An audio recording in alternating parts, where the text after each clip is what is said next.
Mi marido dijo, he vendido tu casita de la sierra por 60.000 euros. Su familia aplaudió, calificándolo de una jugada maestra. Me miró y añadió, ¿el dinero para esta cena? Es de la venta de la casa.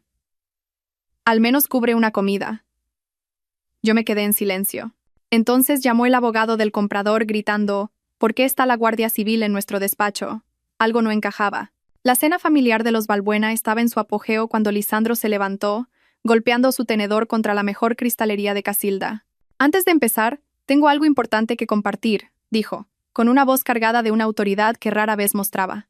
Todos conocéis la casita de Ariadna en la sierra, esa compra tan poco práctica que hizo hace 3 años.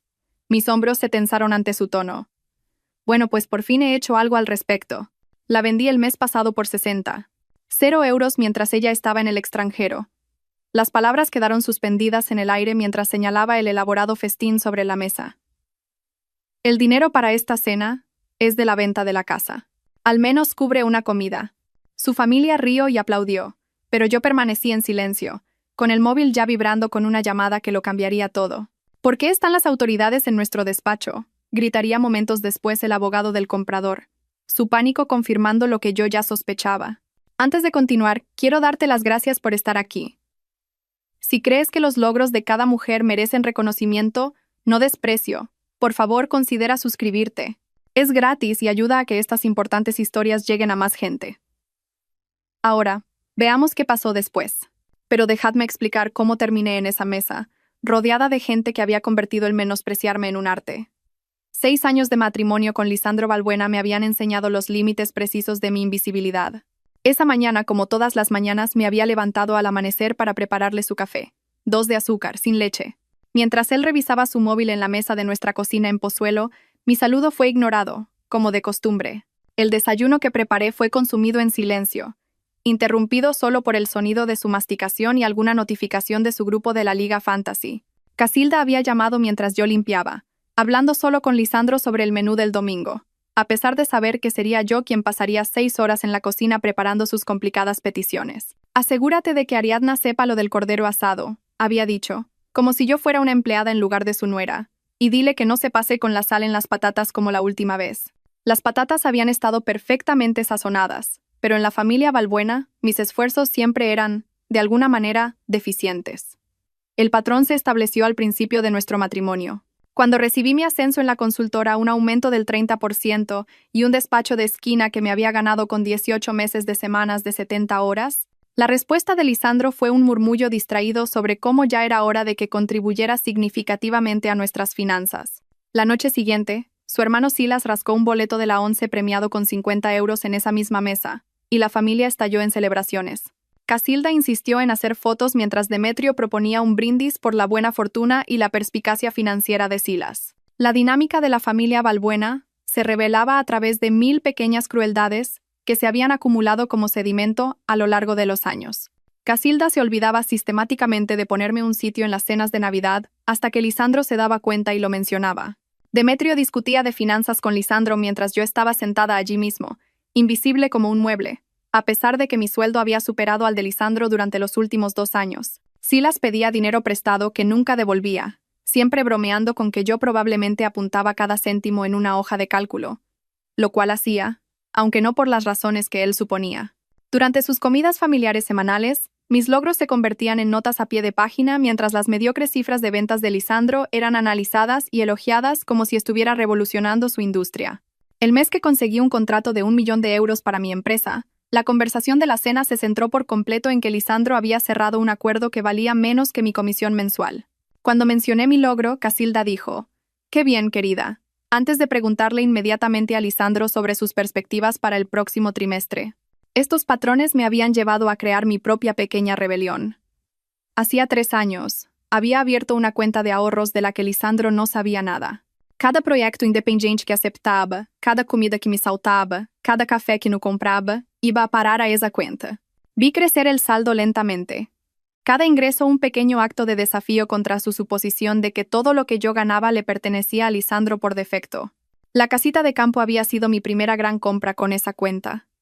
1 hectárea de pinar a unos 60 kilómetros de nuestra vida en las afueras, con una terraza de madera que crujía y vistas a una pequeña laguna. Cuando Lisandro lo descubrió a través de un informe de solvencia que solicitó para un préstamo para su coche, su ira llenó nuestra casa durante semanas. Casilda y Demetrio llegaron a las pocas horas de su llamada, listos para sermonearme sobre que el matrimonio se basaba en la transparencia y la confianza. ¿Qué clase de esposa guarda secretos?, había exigido Casilda, mientras Demetrio cuestionaba mi estabilidad mental. Pero la casa se había convertido en mi santuario. Cada viernes por la tarde, conducía hacia el norte con mi café y mis cuadernos, pasando los fines de semana en un silencio pacífico. Lisandro se negaba a visitarla, llamándola «tu choza de la crisis de los 40». Su familia creó una narrativa en la que mi casa representaba todo lo que estaba mal en nuestro matrimonio. Mi egoísmo, mi falta de sentido práctico, mi fracaso como esposa adecuada. Hace 4 meses, mi empresa había ganado un importante contrato con un contratista de defensa. El encargo requería a alguien con una habilitación de seguridad de alto nivel para coordinar oficinas en Asia. El comité de selección me eligió a mí por encima de otros 12 candidatos, reconociendo mi experiencia en cumplimiento normativo internacional. La primera respuesta de Lisandro no fue orgullo, sino sospecha. ¿Por qué enviarían a una mujer sola al extranjero?, había preguntado, mientras Casilda sugería que estaba abandonando mis deberes matrimoniales. Antes de irme, lo había organizado todo meticulosamente. La propiedad de la casa había sido registrada en bases de datos del Ministerio de Defensa debido a mi habilitación de seguridad, un detalle que transformó mi simple propiedad en un activo protegido. Dejé a Lisandro instrucciones detalladas solo para emergencias, automaticé todos los pagos y contraté un servicio de gestión de propiedades. Su risa despectiva cuando le expliqué las precauciones todavía resonaba en mi memoria. Ahora, sentada en esta mesa, viendo a Lisandro regodearse con la aprobación de su familia por vender mi casa, mi santuario, mi logro, mi libertad, sentí el móvil vibrar de nuevo en mi bolsillo. Eloy Prieto, leí en la pantalla. Nunca había oído hablar de él, pero de alguna manera sabía que esta llamada explicaría por qué el orgulloso anuncio de Lisandro estaba a punto de convertirse en la peor decisión de su vida. Me excusé de la mesa, saliendo al porche trasero de los Balbuena con el teléfono pegado a la oreja. La voz de Eloy Prieto temblaba a través del altavoz. Describiendo a agentes de la UCO, Unidad Central Operativa de la Guardia Civil, examinando documentos, haciendo preguntas sobre ventas de propiedades que requerían autorizaciones especiales. Detrás de mí, a través de las puertas de cristal, Lisandro sacaba papeles de una carpeta de cuero, mostrando a su familia los detalles de su brillante transacción mientras Casilda servía más vino. 3 años antes, el viaje hacia esa casa había comenzado con una llamada telefónica diferente. Alba Trueba, la anciana propietaria, tenía una voz como la miel tibia cuando describió por primera vez la propiedad. No es lujosa, me había advertido. Mi marido construyó la mayor parte él mismo después de jubilarse de Renfe. Pero hay algo especial en esos bosques. Saben guardar secretos. Conduje hasta allí un martes por la mañana, cuando Lisandro pensaba que estaba en el dentista. El estrecho camino de tierra serpenteaba entre imponentes pinos que filtraban la luz de octubre en manchas doradas. Cuando los árboles se abrieron para revelar la casa, algo en mi pecho se deshizo por primera vez en años. 2 plantas de revestimiento de cedro desgastado, un techo de metal verdoso por el tiempo, y esa terraza, ligeramente inclinada pero sólida, con vistas a una laguna tan quieta que parecía un espejo. Alba me esperaba en los escalones de la entrada, con su pelo blanco recogido, vistiendo una camisa de franela que probablemente perteneció a su difunto marido. Me guió por cada habitación, pasando sus manos curtidas por los marcos de las puertas y los alféizares, como si se despidiera de viejos amigos. En el dormitorio principal, se detuvo ante una ventana que daba al este. Mi Amadeo solía decir que el amanecer a través de estos pinos era mejor que ir a misa, dijo en voz baja. Creo que tenía razón.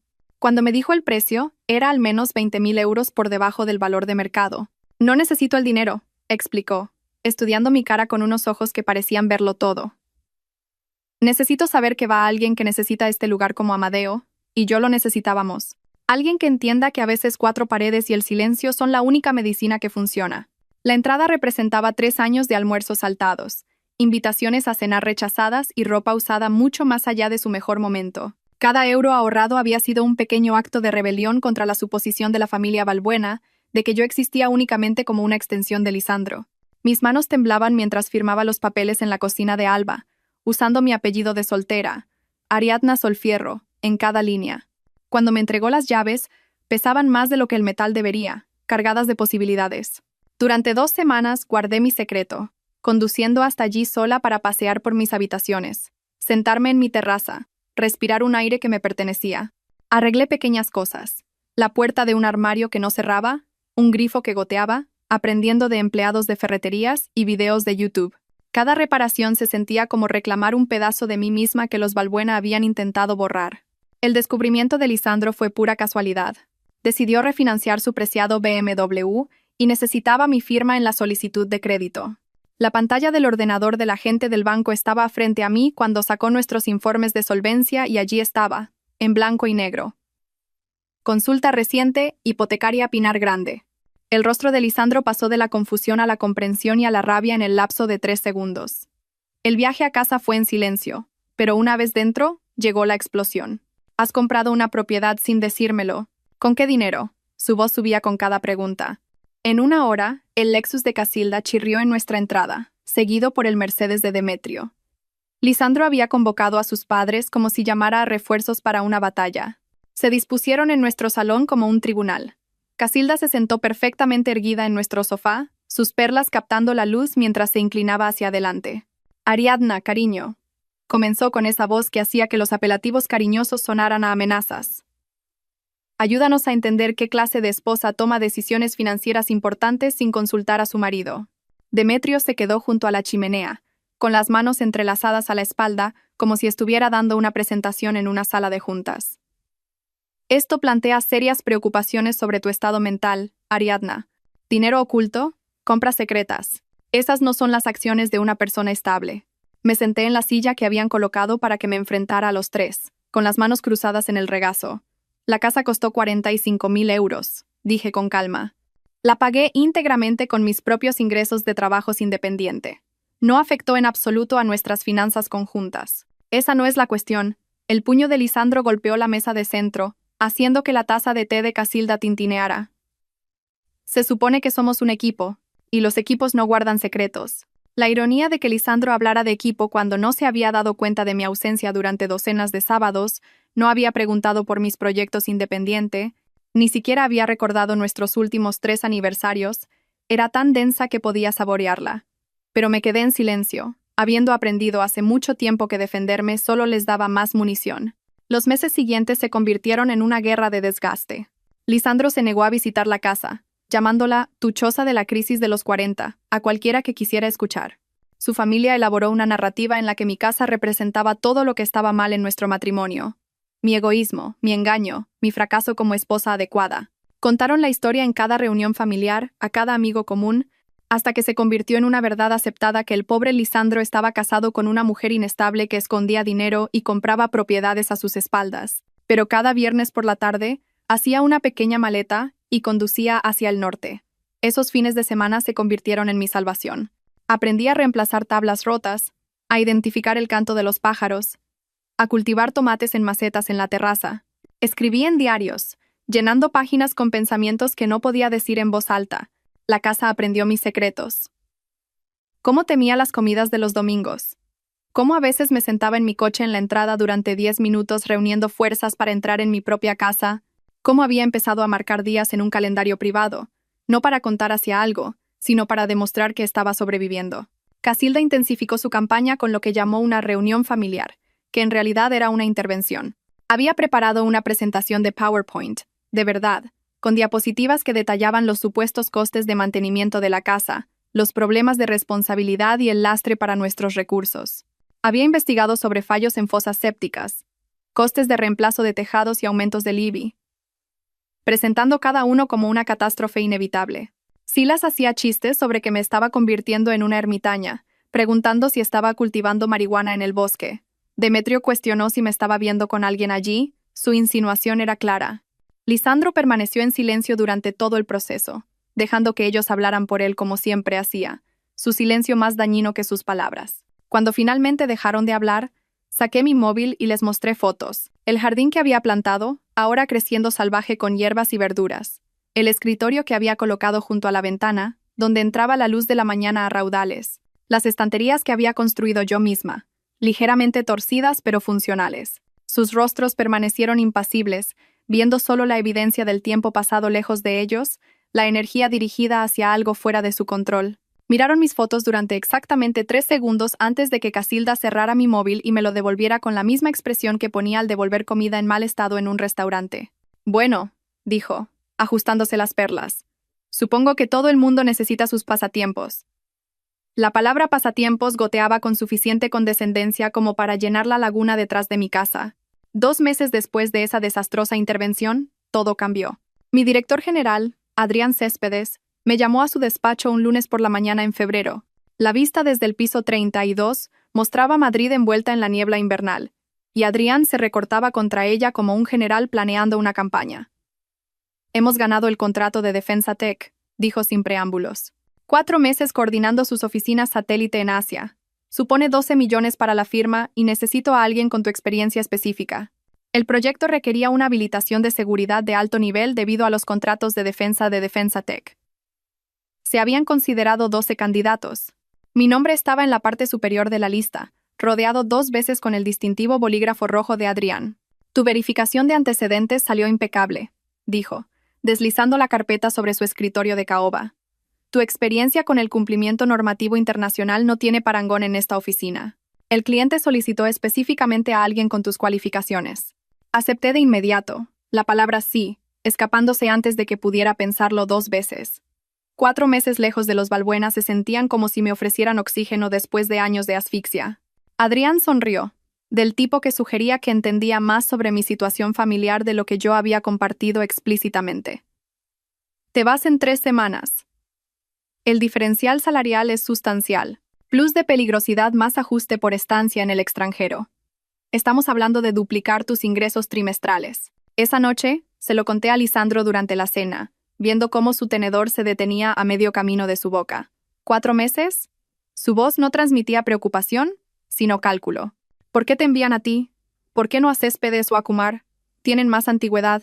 Porque yo tengo la habilitación de seguridad y la experiencia, respondí, manteniendo la voz neutra a pesar del familiar aguijón de su duda. Una mujer sola en Asia durante 4 meses, murmuró, volviendo a su plato. Parece innecesario. ¿No puedes hacerlo a distancia? En 1 hora, Casilda había llamado, habiendo recibido la señal de socorro de Lisandro. Ariadna querida, su voz crepitaba a través del altavoz.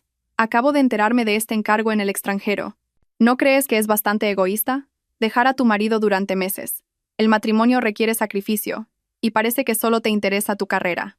La sesión informativa de seguridad, 3 días después, reveló complicaciones que no había previsto. La agente Elvira Montes, del Centro Nacional de Inteligencia, CNI, explicó que todos los activos personales debían ser registrados en bases de datos nacionales. Su casa en Pinar Grande, dijo, leyendo desde su tablet, será marcada como perteneciente a una contratista habilitada que trabaja en proyectos sensibles. Esto proporciona protección adicional contra interferencias extranjeras o actividades sospechosas. Mi simple casa de campo acababa de convertirse en un activo monitorizado por el Estado. La ironía no se me escapó.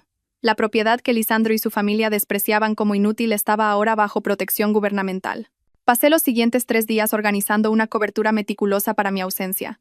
La empresa de gestión de propiedades que contraté era muy recomendable. Sus contratos solían servir a familias de militares desplegados. Cada pago de suministros estaba automatizado, con la empresa de gestión como pagadores secundarios. Instalé cámaras de seguridad que subían las imágenes directamente a un almacenamiento en la nube accesible desde cualquier parte del mundo. La carpeta de emergencia que preparé para Lisandro contenía 15 páginas de instrucciones detalladas, contactos de emergencia, compañías de suministros, calendarios de mantenimiento y advertencias explícitas sobre el estatus de protección de la casa. Subrayé acceso solo en caso de emergencia, con marcador amarillo. 3 veces. Lisandro la hojeó con un divertimento apenas disimulado. Es solo una choza en el bosque, Ariadna, no la cámara acorazada del Banco de España. Se rió, lanzando la carpeta sobre la encimera de la cocina, donde permanecería intacta durante los siguientes 4 meses. La humedad de Singapur me golpeó como un muro cuando bajé del avión, pero la sensación de libertad era más fuerte que cualquier incomodidad física. Mi habitación de hotel tenía vistas a Marina Bay, las luces de la ciudad reflejándose en el agua como diamantes esparcidos. Esa primera noche, me quedé en el balcón y sentí cómo mis hombros bajaban de su posición permanente cerca de mis orejas. 4 meses sin ser despreciada, ignorada o menospreciada, se extendían ante mí como una promesa. El trabajo fue intenso pero estimulante. Descubrí una red de problemas de cumplimiento que le había costado a Defensa Tech millones en posibles multas. Mis informes diarios a Adrián eran recibidos con elogios que me resultaban extraños después de años de indiferencia de Lisandro. El cliente quedó lo suficientemente impresionado como para solicitar una extensión, que yo decliné cortésmente. 4 meses era mi límite. Mis videollamadas semanales con Lisandro se convirtieron en un estudio del desinterés decreciente. Inicialmente, aguantaba 10 minutos de conversación, haciendo preguntas superficiales sobre mi trabajo, mientras su atención se desviaba hacia lo que fuera que tuviera en la pantalla de su ordenador. Para la tercera semana, asistía a las cenas de Casilda durante nuestras llamadas programadas, el parloteo familiar ahogando cualquier intento de conversación significativa. «Apenas se nota tu ausencia», dijo Casilda una vez, lo suficientemente alto como para ser escuchada a través del teléfono de Lisandro, seguido de una risa que reconocí como la de Silas. Los correos electrónicos de Casilda llegaban puntualmente cada domingo por la noche. Me reenviaba artículos sobre mujeres de carrera que perdieron a sus familias o relatos históricos de esposas que habían abandonado sus deberes por ambición personal. Cada mensaje firmado con «Preocupada por tu matrimonio, Casilda», como si su preocupación alguna vez se hubiera extendido más allá del control. El chat de grupo familiar de WhatsApp, del que había sido parte durante 6 años, de repente mostró un mensaje de error una mañana. «Ya no participas en este grupo». Sin explicación, sin aviso. Lisandro afirmó que fue un fallo técnico cuando le pregunté, pero sus redes sociales contaban una historia diferente. Fotos de cenas familiares lo mostraban centrado entre Casilda y Demetrio, con la novia de Silas, Zaira, ocupando el que había sido mi asiento. Los pies de fotos se leían como obituarios de mi presencia. Gran noche con toda la familia y completos al fin. Las cámaras de seguridad de mi casa se convirtieron en mis salvavidas hacia algo real. Cada mañana revisaba las grabaciones mientras tomaba café, viendo ciervos deambular por el terreno o la lluvia dibujar patrones en la superficie de la laguna. Los informes semanales de la empresa de gestión eran breves, todos los sistemas normales, sin incidencias que reportar, pero proporcionaban más consuelo que los mensajes cada vez más esporádicos de Lisandro. Para el tercer mes, Lisandro había dejado de responder a mis llamadas por completo. Los mensajes de texto recibían respuestas de una sola palabra horas después. Ocupado, bien, luego. Sus redes sociales, sin embargo, mostraban una notable disponibilidad para cenar con colegas, tomar copas con Silas, conciertos con gente que no reconocía. Zaira, la novia de Silas, aparecía en más fotos, siempre riéndose de algo que Lisandro había dicho, su mano ocasionalmente en su hombro de esa manera casual que no era casual en absoluto. La mano perfectamente manicurada de Zaira descansaba sobre el hombro de Lisandro en la última foto que había publicado. Su sonrisa demasiado brillante, su proximidad demasiado familiar. La marca de tiempo mostraba el martes pasado, cuando había afirmado estar trabajando hasta tarde en los informes trimestrales. Cerré el portátil y miré el horizonte de Singapur, el pulso de la ciudad vibrando a través de la ventana de mi hotel mientras procesaba lo que esas imágenes significaban. Ya no era solo indiferencia, era algo completamente diferente. El vuelo de regreso se extendió a lo largo de 16 horas y 3 zonas horarias, tiempo de sobra para prepararme para lo que me esperaba en Madrid. Le envié a Lisandro mi hora de llegada 2 veces. No recibí respuesta. Cuando el avión aterrizó el jueves por la tarde, el aire de octubre tenía ese particular frío castellano que lo corta todo. Esperé 40 minutos en la recogida de equipajes, viendo a familias reunirse, parejas abrazarse, chóferes sosteniendo carteles para extraños. Ni rastro de Lisandro. Finalmente apareció un mensaje. «Mamá está preparando una cena especial por tu regreso. Ven directamente aquí». El taxista me ayudó a cargar mi equipaje en el maletero mientras yo miraba esas palabras. Cena especial en casa de Casilda. Después de 4 meses fuera, mi marido no podía molestarse en recogerme en el aeropuerto, pero los Balbuena estaban orquestando algo que requería preparación. La ruta a casa nos llevó más allá de nuestro barrio, y le pedí al conductor que redujera la velocidad al pasar por nuestra casa. A través de la ventana del salón, vislumbré muebles que no reconocía. Un sofá seccional de cuero, donde debería estar nuestro sofá azul. Obras de arte en paredes que habían estado desnudas cuando me fui. En la entrada, había 2 coches que nunca había visto antes. Un BMW más nuevo que el de Lisandro y algo deportivo en rojo. Nuestro jardín, que había cuidado meticulosamente durante 3 años, había sido reemplazado por un paisajismo genérico. ¿Es esta su casa?, preguntó el conductor notando mi mirada. Ya no estoy segura, respondí honestamente. Le pedí que me dejara en la esquina, arrastrando mi maleta hasta nuestra puerta principal como una extraña acercándose a un hogar desconocido. Mi llave todavía funcionaba, pero la casa por dentro no era mía. Los muebles de cuero eran reales, caros, El arte consistía en piezas abstractas que Casilda aprobaría, seguras, insípidas, costosas. La cocina había sido reorganizada por completo. Mi especiero cuidadosamente dispuesto había desaparecido, reemplazado por botes decorativos que probablemente no contenían nada. En nuestro dormitorio todavía era nuestro. Las sábanas eran diferentes, de algodón egipcio aún con las arrugas del embalaje. El armario mostraba la ropa de Lisandro expandida a mi sección, mis prendas restantes comprimidas en una esquina como una idea de última hora. Sobre la cómoda había un frasco de perfume que no reconocí. Definitivamente no era mío. Dejé mi maleta sin abrir y conduje hasta la casa de los Balbuena, mis manos firmes en el volante a pesar del agotamiento que tiraba de mis huesos. Su entrada parecía un concesionario de coches de lujo, el Lexus de Casilda, el Mercedes de Demetrio, el Range Rover de Silas, el BMW de Lisandro y otros dos que no reconocí. La casa brillaba con una luz cálida, sombras moviéndose detrás de las cortinas como una obra de teatro en progreso. La puerta principal estaba abierta. Podía oír voces desde el comedor, risas que llevaban el tono particular de la celebración. La voz de Casilda se elevaba por encima de las demás. Lo manejó de manera brillante.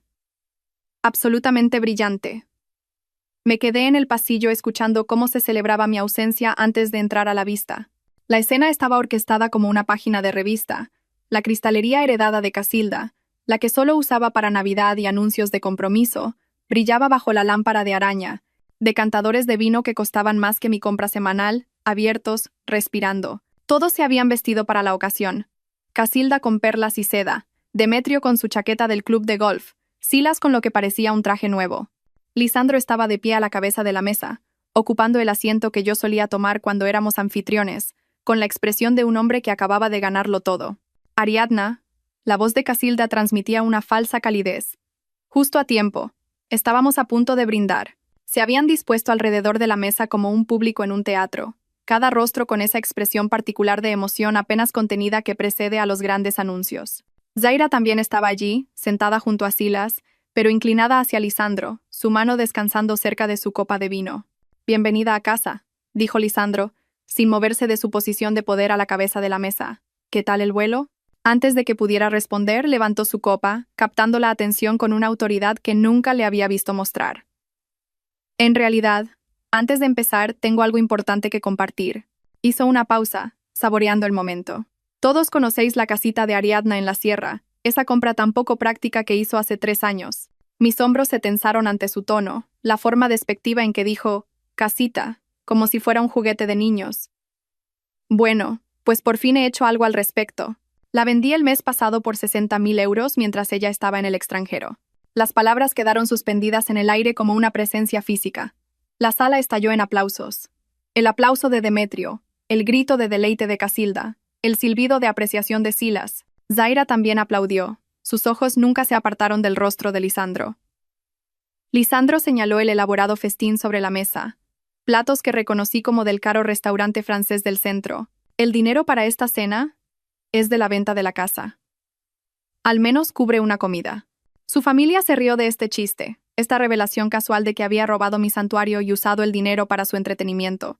Permanecí perfectamente quieta, mi silencio completo, mientras mi móvil comenzaba a vibrar en mi bolsillo. Lisandro sacó una carpeta de cuero, del tipo que usan los abogados caros, extendiendo documentos sobre el mantel impecable de Casilda. «La mejor parte es cómo lo manejé todo yo mismo», se jactó, pasando el dedo por las páginas. «Investigué comparables, gestioné 3 ofertas competidoras, ahorré miles en comisiones de agencia». «Brillante», murmuró Demetrio, inclinándose para examinar los papeles. «Un instinto de negocios absolutamente brillante». «¿Cómo solucionaste el problema de la firma?», preguntó Silas, su pregunta con genuina curiosidad más que preocupación. La sonrisa de Lisandro se amplió. «Pasé 3 días practicando. La clavé». Señaló varias líneas de firma, cada una mostrando mi nombre y una caligrafía que se parecía a la mía, pero no del todo. La A de Ariadna estaba mal inclinada, la O final demasiado afilada. Casilda examinó los documentos con aprobación. «Ingenio», declaró. «Eso es lo que yo llamo ingenio». Mi móvil volvió a vibrar. Eloy Prieto, abogado. No reconocí el nombre, pero algo en mi interior me dijo que esta llamada lo cambiaría todo en esa habitación. Me alejé de la mesa, presionando el teléfono contra mi oreja, mientras me dirigía hacia las puertas francesas que daban al impecable porche trasero de Casilda. «¿Sra Valbuena?» La voz del hombre estaba quebrada por un pánico que inmediatamente puso mis nervios en alerta. «Soy Eloy Prieto. Representé a los compradores de su casa de la sierra. Quiero decir, la venta que su marido arregló». A través de las puertas de cristal, observé a Lisandro rellenar las copas de vino, su boca moviéndose animadamente mientras continuaba su actuación para su cautivada audiencia. Casilda le tocó el brazo afectuosamente, la madre orgullosa admirando a su hijo inteligente. Zaira se rió de algo que dijo Silas, pero sus ojos seguían los movimientos de Lisandro con un interés que iba más allá de la observación casual. «¿En qué puedo ayudarle, señor Prieto?» Mantuve la voz firme, profesional, aunque mi pulso había comenzado a acelerarse. «¿Por qué hay agentes de la Guardia Civil en nuestro despacho?» Las palabras salieron de golpe, su compostura completamente destrozada. «Están examinando documentos, preguntando sobre ventas de propiedades restringidas, hablando de transferencias fraudulentas. Han confiscado nuestros archivos. ¿Qué clase de propiedad nos vendió su marido?» «Guardia Civil». Las palabras cayeron con el peso de una vindicación que no esperaba. Me adentré más en el porche, el aire de la noche de octubre afilado contra mi piel cansada por el viaje. «Señor Prieto, he estado en el extranjero durante 4 meses. Es la primera vez que oigo hablar de una venta. Quizás debería explicarme a qué transacción se refiere exactamente». «La casa de Pinar Grande». Su respiración era audible a través del teléfono. Su marido proporcionó toda la documentación, lo manejó todo él mismo. Cerramos el trato hace 6 semanas. 60.000 euros transferidos a su cuenta conjunta. Pero ahora hay agentes aquí hablando de registros de propiedad del Estado y habilitaciones de seguridad. Están usando palabras como fraude y falsificación. Hace 6 semanas, mientras yo estaba en Singapur documentando meticulosamente violaciones de cumplimiento que le ahorrarían millones a Defensa Tech, Lisandro había estado falsificando mi firma en documentos oficiales. La ironía era casi perfecta en su belleza. «Señor Prieto», dije con cuidado, «necesito revisar algunos documentos y hacer algunas llamadas. Me pondré en contacto con usted en 1 hora». Terminé la llamada y me quedé en el jardín meticulosamente cuidado de Casilda, rodeada de rosas que pagaba a alguien para que las cuidara, procesando lo que acababa de enterarme. Mi teléfono mostraba 3 llamadas perdidas de un número oculto mientras hablaba con Prieto. Mientras las revisaba, apareció un mensaje de un número que reconocí de inmediato: «Agente Indira Garcés». Nos habíamos conocido durante la renovación de mi habilitación de seguridad hacía 6 meses, una mujer meticulosa de ojos agudos que había hecho preguntas inquisitivas sobre cada aspecto de mi vida. Su mensaje era breve: «Sra Valbuena, al corriente de la situación de su propiedad en Pinar Grande. Mantenga un comportamiento normal, asista a la cena familiar como estaba previsto. Mantenga a los sujetos sin conocimiento. Equipo movilizándose». El mensaje había llegado hacía 2 horas, mientras mi avión descendía hacia Madrid. La agente Garcés sabía de la venta fraudulenta incluso antes de que yo aterrizara. Las bases de datos que rastreaban mi casa como un activo protegido habían detectado la transferencia no autorizada, desencadenando una investigación que ahora convergía en esta cena donde Lisandro celebraba su genio criminal. Pensé en la sesión informativa de seguridad a la que había asistido antes de irme a Singapur. La cuidadosa explicación del agente Montes sobre cómo las propiedades de contratistas habilitados se convertían en parte de un marco de protección más amplio. La casa no era solo mía. Estaba etiquetada en los sistemas del Estado como un activo que no podía ser transferido sin múltiples autorizaciones. La falsificación de Lisandro no solo había robado mi propiedad, había activado alertas en bases de datos que él no sabía que existían. A través de la ventana, lo vi levantarse de nuevo, presidiendo la mesa. Sus manos se movían expresivamente mientras parecía explicar algo, probablemente la historia detallada de cómo había sido tan listo, tan ingenioso. El rostro de Casilda brillaba con orgullo maternal. Demetrio asentía con aprobación ante cualquier sabiduría empresarial que su hijo compartiera. Parecían una pintura renacentista de satisfacción familiar, completamente inconscientes de que su niño de oro acababa de confesar delitos federales. Regresé al comedor, deslizando mi teléfono en el bolsillo donde vibró con otro mensaje que no revisé. Lisandro se detuvo a mitad de la frase cuando entré. Sus cejas se alzaron ligeramente. «¿Llamada importante?», preguntó, aunque su tono sugería que en realidad no le importaba la respuesta. «Solo del trabajo, seguimiento de alguna documentación», respondí, tomando mi asiento en el extremo más alejado de la mesa, el lugar que me habían asignado como una idea de última hora. Lisandro se rió, el sonido con un matiz de condescendencia que conocía demasiado bien. Siempre trabajando, incluso recién bajada del avión. Deberías aprender a relajarte, Ariadna. Se volvió hacia su audiencia, ansioso por continuar su historia. Lo mejor fue acceder a todos los documentos necesarios. Mientras Ariadna estaba de juerga por Asia, tomé la iniciativa de organizar nuestros papeles financieros, encontré todo en su despacho. La escritura, el título, los documentos del seguro, todo guardado en su pequeña caja fuerte, cuya combinación nunca se molestó en cambiar de la fecha de nuestro aniversario. Brillante, murmuró Demetrio. Tomar el control de activos desperdiciados. Eso es lo que hace un verdadero hombre de negocios. Casilda asintió con entusiasmo. Exactamente. ¿Por qué dejar que el dinero se quede parado en una casucha cuando se puede invertir adecuadamente?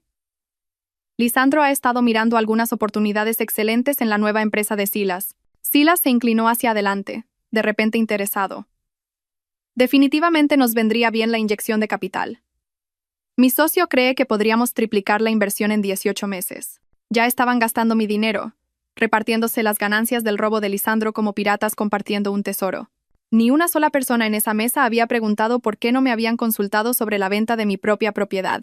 La suposición de la autoridad de Lisandro era tan completa, tan incuestionable, que no podían concebir sus acciones como criminales. Tu trabajo con la firma fue impresionante, le dijo Silas a Lisandro sonriendo ampliamente. Sinceramente, no podría distinguir la diferencia de la real. 3 días de práctica, respondió Lisandro con orgullo. Usé sus viejos diarios para estudiar su caligrafía. La clave es conseguir la presión correcta, la forma en que curva ciertas letras. Zaira finalmente habló, su voz con una dulzura que no llegaba a sus ojos. Debes estar muy orgullosa, Ariadna. Lisandro realmente tomó las riendas mientras estabas fuera. Encontré su mirada firmemente, notando cómo su mano se había movido para descansar cerca de la de Lisandro sobre la mesa, sus dedos casi tocándose. Oh, sí, respondí. Ciertamente tomó las riendas de algo que no era suyo. Las palabras quedaron en el aire por un momento antes de que Lisandro se las quitara de encima con una risa. Todo en un matrimonio es nuestro, cariño. Eso es lo que significa ser un equipo. Mi teléfono vibró de nuevo. Otro mensaje del agente Garcés. 15 minutos. Observé el segundero del reloj de pie de Casilda pasar por el 12. 14 minutos desde el último mensaje del agente Garcés. Lisandro había pasado a describir sus futuros planes de inversión para los 60.000 euros, su voz con la confianza de un hombre que creía haberse salido con la suya. Casilda estaba sirviendo su tiramisú casero, el postre que reservaba para victorias especiales, cuando el primer vehículo negro entró silenciosamente en la entrada. Los faros barrieron las ventanas del comedor como reflectores, seguidos inmediatamente por 2 vehículos más que se posicionaron con precisión militar. A través de las cortinas transparentes, pude ver las matrículas oficiales, del tipo que hace que los vecinos miren por las persianas y se pregunten qué nivel de problemas ha llegado a su calle. 6 figuras emergieron de los vehículos, moviéndose con la eficiencia coordinada de personas que habían hecho esto muchas veces antes. Me levanté de la mesa, mi movimiento tan repentino que la copa de vino de Zaira se tambaleó. Yo abro la puerta, dije, aunque nadie había llamado todavía. Lisandro apenas me miró, demasiado absorto en explicarle a Demetrio cómo planeaba apalancar el dinero de la casa en una cartera inmobiliaria más grande. Llegué a la puerta principal justo cuando la agente Indira Garcés levantaba la mano para llamar. Estaba flanqueada por otros 5 agentes, todos con el tipo de trajes oscuros que gritaban autoridad.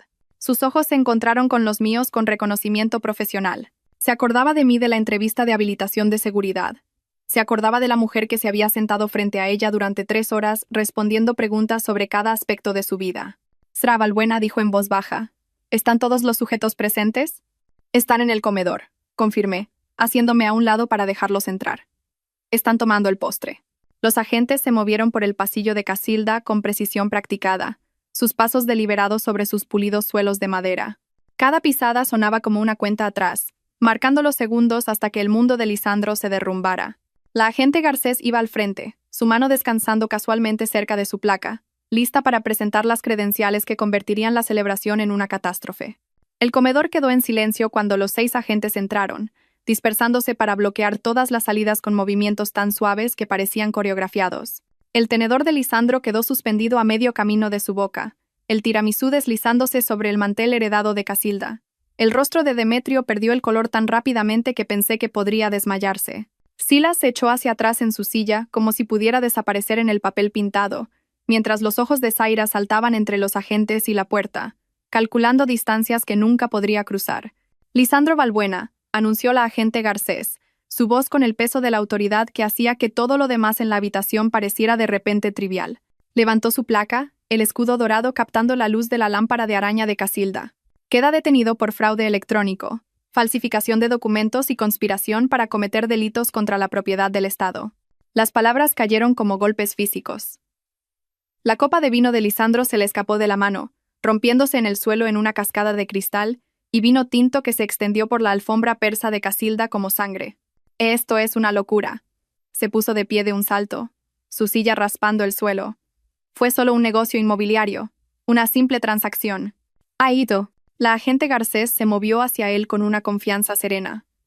Vender una propiedad registrada por el Estado usando documentos falsificados no es una simple transacción, señor Balbuena. Es un delito grave.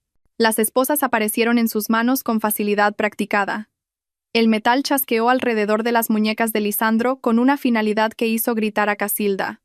«¡Ha habido un error!». La voz de Casilda se quebró, sus manos revoloteando hacia sus perlas como si pudieran protegerla de esta realidad. «Esto es un malentendido. Lisandro solo estaba siendo ingenioso. Tenemos que llamar a nuestro abogado». Demetrio se levantó, tratando de invocar la autoridad que comandaba en las salas de juntas, pero su voz temblaba al hablar. «No pueden simplemente entrar en nuestra casa y...». «Señor, por favor, siéntese», le instruyó uno de los otros agentes, su tono dejando claro que no era una petición. Demetrio se hundió de nuevo en su silla, pareciendo de repente tener cada uno de sus 72 años. Los agentes comenzaron su documentación sistemática de la escena. Uno fotografió los documentos falsificados todavía extendidos sobre la mesa, la confesión de Lisandro transformada en prueba. Otro capturó imágenes de las botellas de champán, el elaborado festín, la celebración que había sido financiada con dinero robado. Un tercer agente recogió los teléfonos de la familia, ignorando las protestas de Zaira sobre la privacidad y las afirmaciones de Silas de que él no estaba involucrado. Lisandro se volvió hacia mí, su rostro pasando por un ciclo de emociones: confusión, ira, desesperación antes de asentarse en algo que parecía traición. «Ariadna, diles que esto es un malentendido. Eres mi esposa. Explica que tenía todo el derecho a vender esa propiedad. Diles». Encontré su mirada con el mismo silencio firme que había perfeccionado durante 6 años de ser despreciada, ignorada y menospreciada. El silencio que una vez fue mi prisión ahora se convertía en mi poder. No dije nada, dejando que mi falta de palabras hablara volúmenes sobre años de agravios acumulados que habían llevado a este momento. «Las esposas no pueden testificar contra sus maridos», dijo desesperadamente, aferrándose a argucias legales que no entendía. «No puedes hacerme esto. Estaba ayudando a nuestras finanzas. Estaba siendo listo». La agente Garcés hizo una pausa en su proceso de asegurar las manos de Lisandro a su espalda. «En realidad, señor Balbuena, los cónyuges pueden testificar sin duda en casos de delitos cometidos el uno contra el otro. Pero lo más importante es que no necesitamos el testimonio de su esposa. Las pruebas que ha proporcionado esta noche, su confesión detallada a su familia, los documentos falsificados que exhibió, la venta fraudulenta de una propiedad registrada por el gobierno, son más que suficientes». Luego me miró a mí, su expresión profesionalmente neutra, pero con algo en sus ojos que podría haber sido comprensión. «Sra. Balbuena, necesitaremos que venga al juzgado central mañana para prestar declaración. Nuestra unidad de delitos económicos ha descubierto irregularidades adicionales que van más allá de la venta de la casa». El grito ahogado de Casilda fue audible. «¿Irregularidades adicionales?». La agente Garcés dirigió su atención a los padres de Lisandro. «Señor Isra Balbuena, ustedes también tendrán que venir a declarar. Sus nombres aparecen en varias transferencias sospechosas relacionadas con este caso». Hizo una pausa, dejando que las implicaciones se asentaran. Parece que la venta de la casa fue solo el principio. Nuestros contables forenses han encontrado pruebas de malversación sistemática de cuentas conjuntas, inversiones ocultas y lo que parece ser un patrón de fraude financiero que se remonta a varios años. La familia, que había pasado 6 años celebrando cada logro menor de Lisandro mientras despreciaba todo lo que yo conseguía, ahora se sentaba congelada, viendo a su niño de oro ser llevado esposado. Su dinastía de juicio y crueldad casual se desmoronaba en tiempo real, derribada por la propia arrogancia de Lisandro y su entusiasta participación en la celebración de sus crímenes. Silas estaba congelado contra la pared del comedor, con el rostro pálido, mientras uno de los agentes comenzaba a leerle sus derechos como testigo material. Zaira se había derrumbado en una silla, el rímel corriendo por sus mejillas mientras insistía repetidamente en que apenas los conocía a pesar de las fotos en el teléfono de Lisandro que la mostraban en reuniones familiares durante los últimos 8 meses. Casilda se aferraba a la gente más cercano, rogando acompañar a Lisandro, mientras Demetrio se sentaba con la cabeza entre las manos, murmurando algo sobre llamar a su abogado, quien irónicamente había sido inhabilitado 2 años antes por sus propias irregularidades financieras. La mañana siguiente llegó con una claridad que se sentía casi surrealista. Me senté en mi cocina ahora, no la nuestra, bebiendo café de la taza que me había comprado en Singapur, viendo el amanecer pintar las paredes de dorado. Mi teléfono había estado vibrando sin parar desde la medianoche con llamadas de números que no reconocía, periodistas que de alguna manera habían conseguido mi contacto y los repetidos intentos de Casilda de localizarme a pesar de que los agentes le habían dicho explícitamente que no se pusiera en contacto conmigo. La primera ficha de dominó cayó en 48 horas. Gestoría Premier, la empresa que había procesado la venta fraudulenta de Lisandro, se encontró con investigadores en su puerta el lunes por la mañana. Al mediodía, su licencia había sido suspendida a la espera de la investigación. El propietario Fermín Salcedo dio una entrevista de pánico a las noticias locales, afirmando que habían seguido los procedimientos estándar, pero los documentos falsificados que Lisandro había proporcionado eran tan obviamente fraudulentos que su falta de verificación de la autorización constituía una negligencia grave. Los 30 años de carrera de Salcedo terminaron en una sola mañana, su reputación destruida por la transacción de Lisandro. 3 agentes inmobiliarios que habían asesorado a Lisandro sobre precios y estrategia se enfrentaron a su propio juicio. Katrina Lowell, que había proporcionado datos de ventas comparables, perdió su licencia cuando los investigadores descubrieron que nunca había verificado la propiedad de Lisandro sobre el inmueble.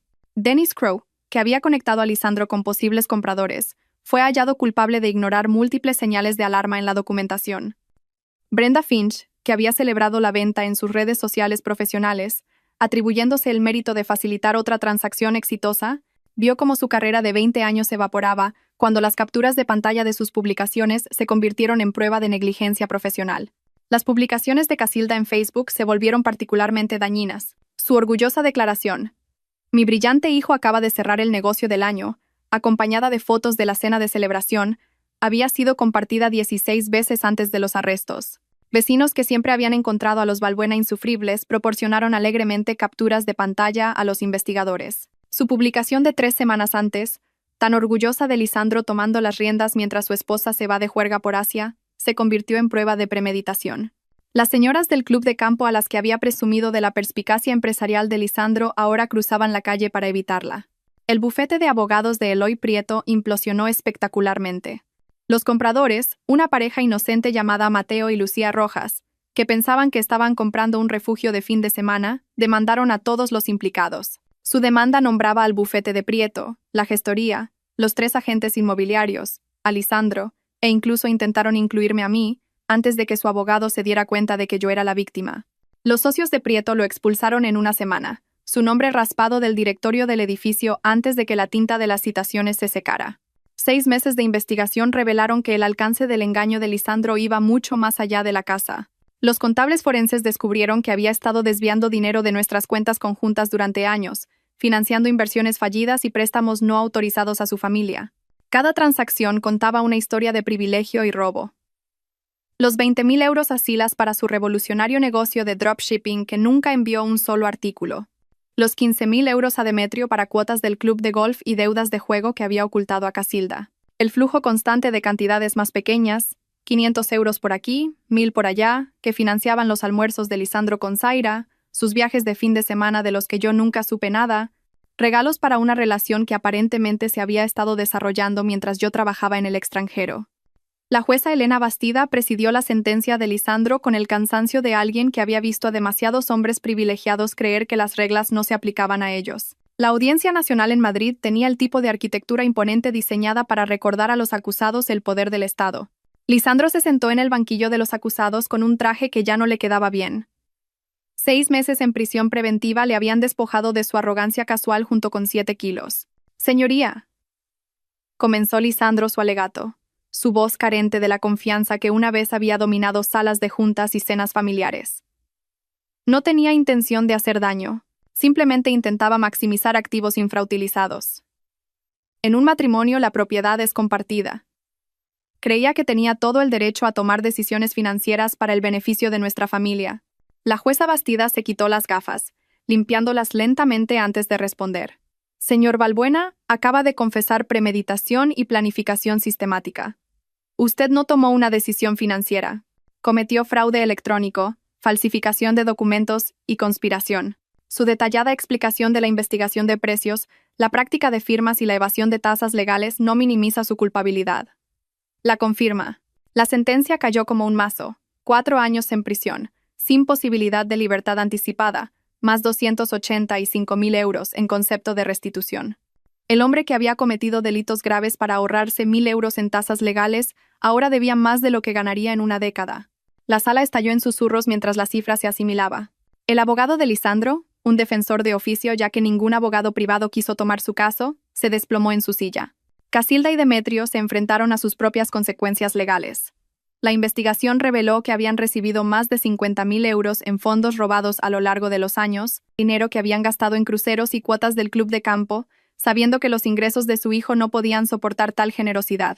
Se presentaron ante un juez diferente 2 semanas después, su abogado argumentando que eran simplemente padres ingenuos que habían confiado en su hijo. La respuesta del fiscal fue devastadora. Pruebas de correo electrónico mostraban que habían animado activamente a Lisandro a tomar el control de las finanzas familiares mientras yo estaba en el extranjero. Sila sorprendió a todos al colaborar inmediatamente. Enfrentado a posibles cargos de conspiración, proporcionó a los fiscales un testimonio detallado sobre las discusiones familiares sobre mi casa, las sesiones de planificación de Lisandro y el conocimiento de sus padres sobre el plan. A cambio de libertad condicional y servicios a la comunidad, se convirtió en el testigo estrella contra su propia familia. Su testimonio reveló años de discusiones casuales sobre mi gasto derrochador en la casa, estrategias para acceder a mis cuentas y la sugerencia de Casilda de que Lisandro se encargara de las cosas mientras yo estaba fuera. El testimonio de Silas había concluido con él mirando directamente a sus padres, su voz firme mientras describía años de manipulación financiera que había presenciado pero nunca cuestionado, hasta que los agentes le mostraron las pruebas. Lo sabían, dijo simplemente. Todos sabíamos que el dinero de Ariadna estaba siendo sustraído. Simplemente lo llamábamos finanzas familiares. La sala había quedado en silencio ante esa admisión. Incluso el taquígrafo hizo una pausa antes de continuar su transcripción. 3 semanas después de la sentencia final, volví a mi casa por primera vez desde el arresto de Lisandro. La empresa de gestión la había mantenido perfectamente durante el caos, pero ahora los fondos de restitución la habían transformado en algo más allá de mi visión original. El estrecho camino de tierra había sido debidamente nivelado y cubierto de grava. Nuevas cámaras de seguridad, discretas pero completas, vigilaban cada acceso. La puerta principal lucía un nuevo sistema de cerrojo que requería tanto una llave como un código, instalado por la misma empresa que asegura instalaciones gubernamentales. En el interior, la transformación continuaba. La cocina que había planeado renovar algún día había sido completamente reconstruida. Nuevos electrodomésticos, encimeras de granito, armarios que cerraban suavemente en lugar de requerir el ángulo específico que yo había memorizado. Las ventanas de toda la casa habían sido reemplazadas por vidrio de triple panel que convertía el pinar exterior en una pintura viva, cada aguja nítida contra el cielo. La terraza que crujía había sido reforzada y ampliada, ahora rodeando 2 lados de la casa con bancos incorporados que daban a la laguna. La agente Indira Garcés llegó un martes por la mañana, en su vehículo personal en lugar del sedán oficial. Traía 2 cafés de la cafetería del pueblo, recordando mi preferencia por la leche de avena sin que yo lo hubiera mencionado. Nos sentamos en la nueva terraza, el aire de octubre fresco pero no frío, viendo la niebla levantarse de la laguna. La investigación se ha ampliado, dijo, su tono profesional suavizado por algo que podría haber sido admiración. Tu caso destapó algo más grande. Lisandro había estado llevando a cabo esquemas similares con otras 3 familias, apuntando a mujeres a cuyos activos podía acceder a través de su posición en el banco. Explicó cómo la protección de mi casa había sido el detonante que lo expuso todo. Sin esa clasificación, Lisandro podría haber continuado indefinidamente, robando a mujeres que confiaban sus finanzas a instituciones donde él tenía influencia. La UCO había recuperado casi $500,000 de euros en fondos robados, aunque gran parte ya se había gastado en el estilo de vida de la familia Balbuena. El proceso de divorcio se llevó a cabo enteramente a través de abogados.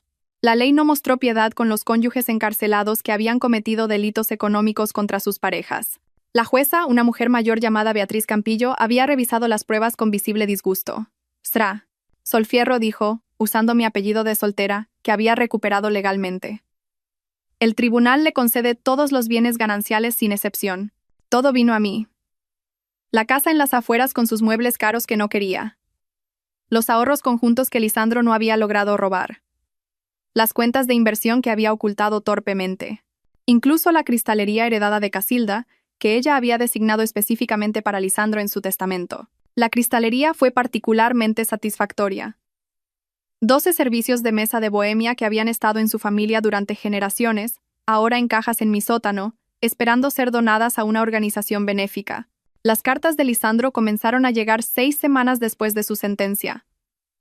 La primera era de enfado, acusándome de orquestarlo todo, de saber sobre la protección y de tenderle una trampa. La segunda llegó un mes después, cambiando a la autocompasión, lamentando sus circunstancias y la injusticia de su situación. En la tercera carta, se colaron indicios de comprensión. No remordimiento exactamente, pero el reconocimiento de que su plan inteligente no había sido tan inteligente. Me enteré de las clasificaciones de propiedad del Estado, escribió en la que sería su última carta. Lo explicaron durante la clase de educación legal aquí. Debería haber hecho preguntas. Debería haberte preguntado a ti. Nunca se disculpó, nunca reconoció los años de robo antes de la casa, nunca mencionó el dolor de ser invisible en mi propio matrimonio. Simplemente dejó de escribir, quizás comprendiendo finalmente que sus palabras, como su presencia, ya no eran bienvenidas en mi vida. El periódico local publicó la historia durante semanas. Escándalo en la alta sociedad. La casa de la esposa destapa años de fraude financiero, se convirtió en el artículo más leído en la historia digital del periódico. Los reporteros llamaban constantemente, ofreciendo pago por entrevistas exclusivas, prometiendo contar mi versión de la historia. Los rechacé a todos. Las conclusiones de la investigación eran de dominio público, páginas de documentación que hablaban más elocuentemente de lo que cualquier entrevista podría. Los hechos mismos eran vindicación suficiente. Lisandro en prisión, sus padres en bancarrota por los pagos de restitución, su reputación destruida por su propia codicia. La actitud de mis vecinos cambió por completo.